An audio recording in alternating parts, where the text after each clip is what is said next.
Hello बच्चों, Ambika institute channel में आप सभी का स्वागत है। मैं Sitesh Kashyap. Today I will teach you pharmacology.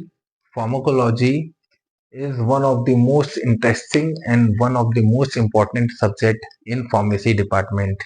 यदि आप फार्माकोलॉजी के साथ दिल लगा लेते हो तो फिर आपको दिल लगाने की जरूरत कहीं नहीं पड़ेगी। अभी फार्माकोलॉजी को हम पढ़ते हैं। तो जैसे मैंने यहाँ लिखा है फार्माकोलॉजी, यदि हम फार्माकोलॉजी को दो पार्ट में डिवाइड करते हैं तो एक पार्ट होगा फार्मा, दूसरा लॉजी। फार्मा का मतलब होता है मेडिसिन और ड्रग, लॉजी का मतलब होता है to study. So to study about medicine और drug is known as pharmacology. Am I clear? जैसे biology, bio means life, logy का मतलब क्या बच्चों? To study about life is known as biology. Geology, geo का मतलब अर्थ, लॉजी का मतलब to study about earth is known as geology. वैसे ही टू स्टडी अबाउट ड्रग और medicine is known as pharmacology. समझ में आया? चलो अब आगे बढ़ते हैं। अब एक यहाँ पे इंपॉर्टेंट पॉइंट है कि मेडिसिन क्या होता है सर और ड्रग क्या होता है ना?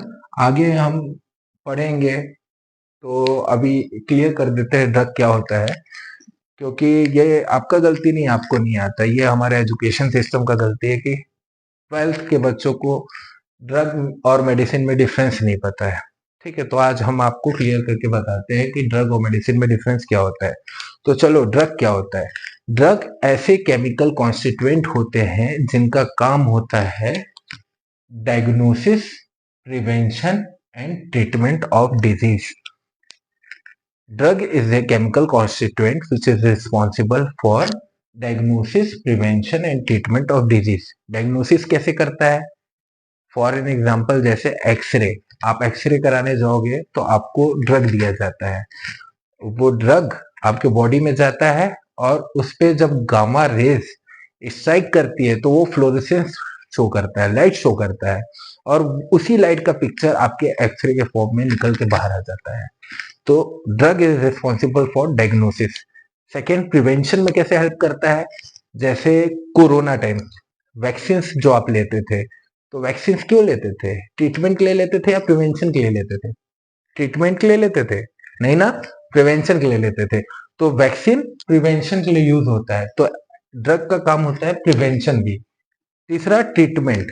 ट्रीटमेंट में कैसे हेल्प करता है ड्रग? अब जैसे आप पैरासीटामोल लिए, एंटी एनाल्जेसिक ड्रग लिए, एंटीपायरेटिक ड्रग लिए, तो वो आपके बॉडी में जाएगा, अपना डिजायरेबल एक्शन शो करेगा और आपके डिजीज को ठीक करेगा। तो बेसिकली आपको समझ में आ गया होगा कि ड्रग क्या होता है। Drug is a chemical constituent which is responsible for diagnosis, prevention and treatment of disease. अब ड्रग से मेडिसिन कैसे डिफरेंट है? देखो बच्चों, बहुत छोटा सा डिफरेंस है ड्रग और मेडिसिन के बीच में। ड्रग को जब आप किसी डोजेस फॉर्म में, सुनिएगा अच्छे से, ड्रग को जब आप किसी डोजेस फॉर्म में कन्वर्ट कर देते हैं तो वो मेडिसिन बन जाता है।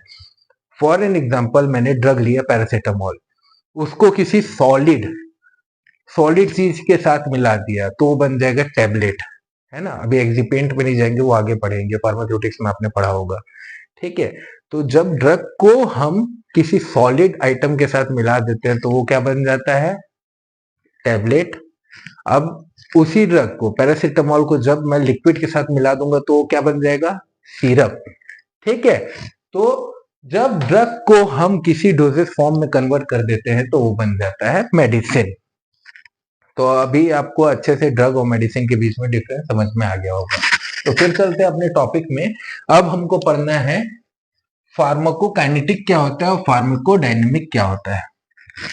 चलिए पढ़ते हैं फार्माकोकाइनेटिक क्या होता है, फार्माकोडायनेमिक क्या होता है। तो फार्माकोलॉजी का एक और डेफिनेशन है।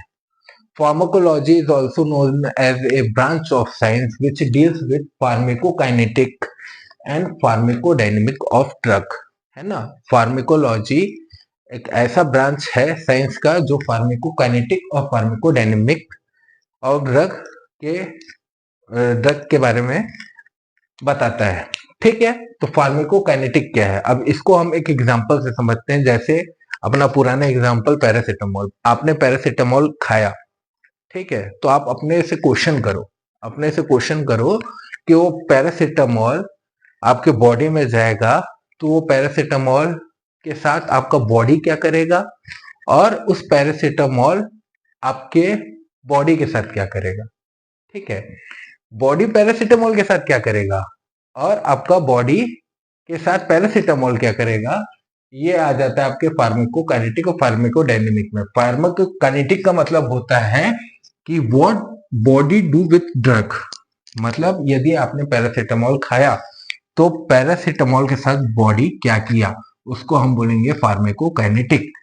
और आपने जैसे पैरासिटामोल खाया और पैरासिटामोल बॉडी के साथ क्या किया, उसको हम बोलेंगे फार्माकोडायनेमिक। बहुत इजी है बच्चों, फार्माकोकाइनेटिक फार्माकोडायनेमिक। बॉडी पैरासिटामोल के साथ क्या करेगा, फार्माकोकाइनेटिक, है ना, और पैरासिटामोल बॉडी के साथ क्या करेगा, फार्माकोडायनेमिक। ठीक, अब फार्माकोकाइनेटिक के अंदर हम पढ़ते हैं एडीएमई, आपने सुना होगा एडीएमई, एब्जॉर्प्शन। बॉडी में पैरासिटामोल गया तो सबसे पहले क्या होता है, एब्जॉर्प्शन होता है, फिर डिस्ट्रीब्यूशन होता है, फिर उसका मेटाबॉलिज्म होता है, फिर उसका एक्सक्रीशन होता है। ठीक है, तो अब हम लोग लाइन से पढ़ेंगे कि एब्जॉर्प्शन क्या है, डिस्ट्रीब्यूशन क्या है, मेटाबॉलिज्म क्या है, एक्सक्रीशन क्या है। ठीक है, इसका अलग से भी वीडियो बनेगा क्योंकि ये बहुत लंबा है ना, पर आपको अभी शॉर्ट में मैं बताता हूँ कि एब्जॉर्प्शन, डिस्ट्रीब्यूशन, मेटाबॉलिज्म, एक्सक्रीशन क्या क्या होता है। तो जैसे आपने पैरासिटामोल खाया, सबसे पहले पैरासिटामोल कहाँ जाएगा, आपके मुंह में जाएगा, उसमें आपके सलाइवा के साथ मिक्स होगा, सलाइवा के साथ मिक्स होगा, और उसके बाद कहाँ पहुंचेगा, आपके स्टमक में पहुंचेगा। स्टमक में उसको क्या मिलेगा, स्टमक में उसको क्या मिलेगा, HCl मिलेगा, गैस्ट्रिक एसिड मिलेगा। वहां पे वो ड्रग डिसइंटीग्रेट होगा, डिसॉल्व होगा। ठीक है, मतलब छोटे छोटे पार्ट में टूटेगा और डिसॉल्व होगा। ठीक है, डिसॉल्व होने के बाद वो ड्रग पहुंचेगा इंटेस्टाइन में। कहां पहुंचेगा बच्चों, इंटेस्टाइन में। आपने पैरासिटामोल खाया, पैरासिटामोल पहले क्या हुआ, आपके सलाइवा में मिक्स हुआ, मिक्स होने के बाद कहां पहुंचा, स्टमक पे पहुंचा। स्टमक में गैस्ट्रिक एसिड एसिड एसिड क्या करेगा, उसको डिसइंटीग्रेट, तोड़ेगा, डिसॉल्व करेगा। देन आफ्टर वो कहां पहुंचेगा, इंटेस्टाइन में। अब इंटेस्टाइन से मेन कहानी चालू होती है। आपके इंटेस्टाइन से थ्रू सेमी परमिएबल मेम्ब्रेन, है ना, थ्रू सेमी परमिएबल मेम्ब्रेन वो ड्रग पहुंचेगा ब्लड में। ठीक है, तो यही एब्जॉर्प्शन होता है बच्चों, कि जब इंटेस्टाइन से ड्रग कहां पहुंचता है, ब्लड वेसल में पहुंचता है, तो उसको हम बोलते हैं एब्जॉर्प्शन। ठीक है, अब कैसे पहुंचेगा ब्लड वेसल्स में, तो क्या होता है, इंटेस्टाइन, ये मैंने जैसे बना दिया इंटेस्टाइन, और ये है ब्लड वेसल, तो इनके बीच में होता है सेमी परमिएबल मेम्ब्रेन, मतलब जैसे सेल मेम्ब्रेन हो गया। तो ये सेमी परमिएबल मेम्ब्रेन को क्रॉस करके ब्लड वेसल में आपका ड्रग पहुंचता है ना। तो सेमी परमिएबल मेम्ब्रेन को अब ड्रग कैसे क्रॉस करेगा, इंटेस्टाइन से ब्लड वेसल में कैसे जाएगा, तो इसके पीछे भी प्रोसेस होता है, एक्टिव, पैसिव, फैसिलिटेटेड, फिगोसाइटोसिस। तो इसको हम नेक्स्ट क्लास में पढ़ेंगे, एब्जॉर्प्शन का पूरा पार्ट। ठीक है, पर अभी आप ये सोचो, ये समझो कि आप जो ड्रग खाए हो वो कहां पहुंचा, स्टमक, स्टमक से इंटेस्टाइन, इंटेस्टाइन से अब आपका ड्रग पहुंचा है ब्लड वेसल। ठीक है, थ्रू सेमी परमिएबल मेम्ब्रेन। इतना समझ गए। अब जब ड्रग ब्लड में पहुंचता है तो सबसे पहले वो डिसॉल्व होता है प्लाज्मा प्रोटीन के साथ, जैसे एल्ब्यूमिन, है ना, एक एल्ब्यूमिन प्लाज्मा प्रोटीन होता है। जब भी इंटेस्टाइन से ड्रग आपके ब्लड वेसल्स में पहुंचता है तो सबसे पहले वो मिलता है जाके प्लाज्मा प्रोटीन के साथ। ठीक है, प्लाज्मा प्रोटीन के साथ मिलने के बाद अपना सेकेंड पार्ट चालू होता है डिस्ट्रीब्यूशन का। क्या चीज का, डिस्ट्रीब्यूशन का पार्ट चालू होता है। अब डिस्ट्रीब्यूशन में क्या होता है बच्चों, according to the nature of drug वो डिस्ट्रीब्यूट करता है, according to nature of drug वो डिस्ट्रीब्यूट करता है ड्रग को डिफरेंट ऑर्गन में। अब देखो, ड्रग दो टाइप के होते हैं, एक होता है हाइड्रोफिलिक, एक होता है लिपोफिलिक। ड्रग दो टाइप के होते हैं, एक होता है हाइड्रोफिलिक, एक होता है लिपोफिलिक। हाइड्रोफिलिक मतलब जिसको वाटर पसंद है, लिपोफिलिक मतलब जिसको लिपिड पसंद है। तो दो टाइप के ड्रग होते हैं। सो अकॉर्डिंग टू दैट वो अपने प्लाज्मा प्रोटीन के साथ जुड़ते हैं और प्लाज्मा प्रोटीन के साथ जुड़ने के बाद डिफरेंट ऑर्गन में जाते हैं। इसको भी हम डिटेल में पढ़ेंगे आगे। तो डिस्ट्रीब्यूशन आपको समझ में आ गया होगा। अब जब ड्रग डिफरेंट ऑर्गन तक पहुंच जाता है, जब ड्रग डिफरेंट ऑर्गन तक पहुंच जाता है, हम कहां से चालू किए थे? हमने ड्रग को लिया, वो क्या हुआ, सलाइवा के साथ मिक्स हुआ, सलाइवा के साथ मिक्स होने के बाद क्या हुआ, डिसइंटीग्रेट और डिसोल्यूशन कहां हुआ? स्टमक में। फिर वहां से कहां पहुंचा? इंटेस्टाइन। इंटेस्टाइन से ड्रग कहां पहुंचेगा? थ्रू सेमी परमिएबल मेम्ब्रेन आपके ब्लड में, है ना। अब ब्लड में पहुंचा तो क्या हुआ, वो किससे मिला? प्लाज्मा प्रोटीन के साथ। और according to nature of drug, जैसे हाइड्रोफिलिक है, लिपोफिलिक, वो डिफरेंट ऑर्गन तक पहुंचता है। तो ये हो गया आपका डिस्ट्रीब्यूशन का पास। डिस्ट्रीब्यूशन कंप्लीट हो गया। आपका जो ब्लड था, ब्लड वेसल ड्रग को लेके पहुंच गया पर्टिकुलर ऑर्गन में। अब ऑर्गन में जैसे ड्रग जाता है, हर ऑर्गन में उस पर्टिकुलर ड्रग के लिए एक रिसेप्टर होते हैं।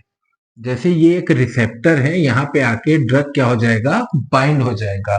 और बाइंड होने के बाद फिर वो अपना फार्माकोलॉजिकल एक्शन शो करेगा, कहाँ? बॉडी में। और जब ड्रग बॉडी में एक्शन शो करता है तो उसको हम क्या कहते हैं? फार्माकोडायनेमिक, है ना। तो एब्जॉर्प्शन डिस्ट्रीब्यूशन से सीधा आ जाओ आप फार्माकोडायनेमिक में। अब फार्माकोडायनेमिक में ड्रग कैसे एक्शन करेगा? या तो वो डिजायरेबल एक्शन करेगा या तो अनडिजायरेबल एक्शन करेगा। डिजायरेबल एक्शन मतलब जो एक्शन आपको चाहिए था वो क्या होगा? Desirable action. जैसे वो आपका ट्रीटमेंट करके दे रहा है, जैसे फॉर एग्जाम्पल आप पैरासिटामोल का दवाई खाए थे अभी, है ना, तो आपका फीवर वो क्या कर रहा है? ठीक कर रहा है। तो वो हो गया डिजायरेबल एक्शन। अब कुछ कुछ ड्रग्स होते हैं वो अनडिजायरेबल एक्शन भी शो करते हैं, जैसे साइड इफेक्ट हो गया, वोमिटिंग हो गया, है ना। तो ये सारी चीजें आ जाएंगी फार्माकोडायनेमिक के अंदर।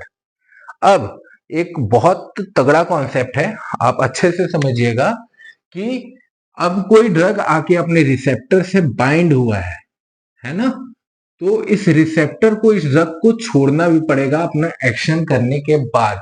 यदि ये अपने रिसेप्टर को नहीं छोड़ता है अपने एक्शन करने के बाद, तो फिर बॉडी में टॉक्सिसिटी पैदा होती है, और टॉक्सिसिटी पैदा होने के वजह से आपका जो काम है वो गड़बड़ा जाता है। जैसे आपने कॉन्ट्रैक्शन के लिए मेडिसिन खाई कि आपका हाथ क्या हो? कॉन्ट्रैक्ट हो, है ना। पर आप जैसे मेडिसिन, इस रिसेप्टर से जुड़ा, आपका हाथ कॉन्ट्रैक्ट तो हो गया, पर ये यहां से हट नहीं रहा है, तो फिर रिलैक्स कैसे होगा? वो तो कॉन्ट्रैक्ट रह जाएगा। समझ रहे हो?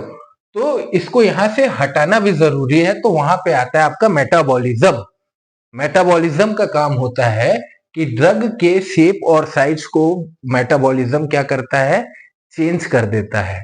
और जब ड्रग का साइज या शेप चेंज हो गया, मान के चलो अभी ये गोला है तो यहाँ पे फिट बैठ गया, अब ये बड़ा सा स्क्वायर बन जाएगा, तो ये यहाँ फिट बैठेगा? नहीं बैठेगा। तो मेटाबॉलिज्म का काम क्या है कि इसके शेप और साइज को चेंज करके इसको यहां से हटा देना। दूसरा मेटाबॉलिज्म का काम होता है पोलैरिटी बढ़ा देना।